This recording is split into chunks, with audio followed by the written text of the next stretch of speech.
In the nearly 2 years since Russia invaded Ukraine, 300,000 Russian soldiers have died or been injured, many of them conscripts. And as Nick Schifrin and producer Sarah Cutler report, for soldiers from Siberia and Russia's Far East, which is home to many ethnic minorities, the price has been overwhelming. In Russia's Far East, the funerals are all too common. The widows are so distraught, they have to be carried by an honor guard.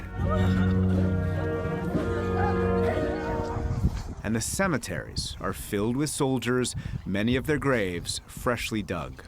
Since Russia's full-scale invasion of Ukraine, men from this part of Russia, remote, poor, and home to many of the country's minority groups, have borne the brunt of the war and died disproportionately. A lot of people have been sent there. It looks like Russia is trying to eliminate our ethnic groups. 31-year-old Alex, who asks we hide his identity, is from the Republic of Sakha, an area the size of India, many of whose 1 million residents are ethnically Turkic. It seemed as if they were officially mobilizing only our ethnic peoples and sending them to war, as if they were trying to kill some people. His social media from before the full-scale invasion shows a normal life, a day on the job, posing with a new ride, spending time with loved ones. That world, his world, was lost when he was suddenly conscripted last September during a wave of mobilization and flown from his hometown to a military base a few hours away. He was shocked by what he saw. Normally, there are informational stands to show, for example, who is on duty. But this time, there were only photos of dead Ukrainian soldiers, and the inscription was, "They should be killed." In this way, I believe that they were preparing us toward what would happen. It's easier to take those who know less, and usually these are very remote places, rural villages. Natalia Arno is the founder and president of the Free Russia Foundation. She says Vladimir Putin's war machine considers ethnic minorities with less education and fewer resources cannon fodder.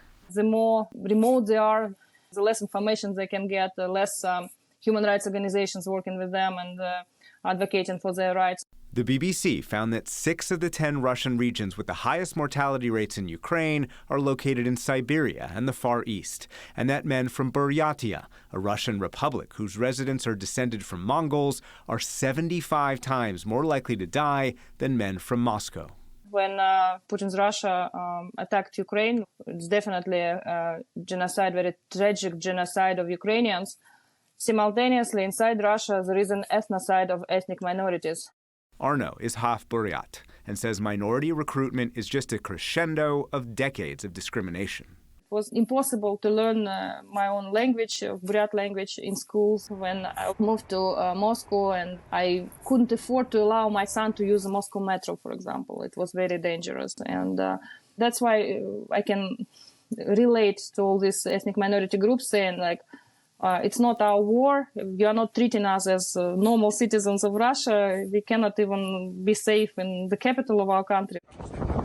A handful of Buryats have risked certain arrest to protest the Ukraine war, and new advocacy groups are helping men from communities such as theirs avoid the draft or leave the country. Indigenous peoples are needed for only one purpose: to die for the sake of the empire. Vladimir Putin is acting very consistently in this regard. Alexandra Garmajapova is the founder of the Free Buryatia Foundation, which receives daily calls and texts from new conscripts and their families. Need a lawyer's phone number. Someone I know was mobilized 2 weeks ago and tricked into signing a contract for a year. My son is writing a letter to officials refusing to serve, but we are both afraid they'll deny him. How can we get him out of this situation? What will happen to a mobilized person on leave if he doesn't return to Ukraine?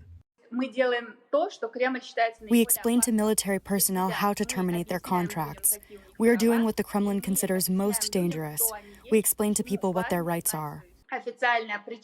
One of the official reasons for Russia's invasion of Ukraine, the Kremlin cited the denazification of Ukraine. But we are people who have repeatedly encountered manifestations of racism and xenophobia on the territory of the Russian Federation itself. This year, Moscow introduced new laws to expand their pool of recruits, raising the maximum age and restricting recruits' ability to access government services until they report for duty.